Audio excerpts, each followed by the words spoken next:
Here at home, local volunteers are helping out a refugee family who just arrived in San Diego this afternoon. The family fled Afghanistan late last month and bounced around trying to find stable housing until a local agency stepped in and offered an apartment. News 8's Heather Hope has their story as they begin a new life here.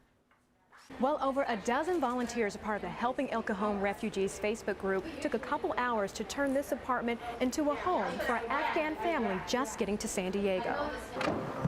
Bringing up item by item, from a coffee table to chairs down to lamps and kitchen plates. Just like a couple. Volunteers pitch in to help furnish this Lemon Grove apartment for a refugee family of 3 arriving from Sacramento via Washington, D.C. with more family left behind. So basically whatever they lost, they gained by our hand. Jill Galante is the organizer of the Helping El Cajon Refugees Facebook group and says the need for little items donated from pillows to washcloths is dire. In the past, I visited families of 8 that shared one towel for 6 months.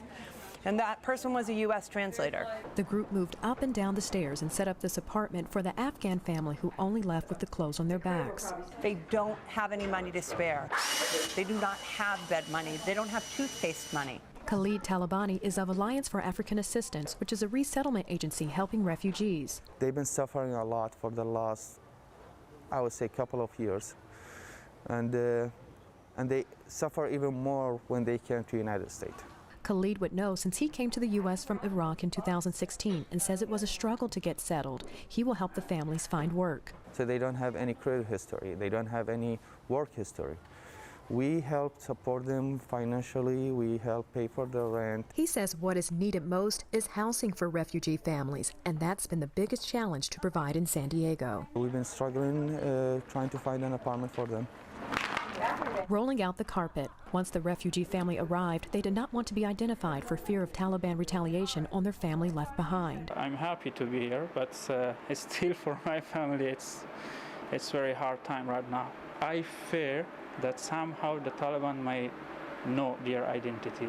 They know that they are related to me. The father of a 1-year-old girl has been in the U.S. since late July and hopes to become an accountant. At least I can ensure a good future for them, for my child especially. If you'd like to learn more information or help donate with the Helping El Cajon Refugees Facebook group, we posted it on our website, cbs8.com. Heather Hope, News 8.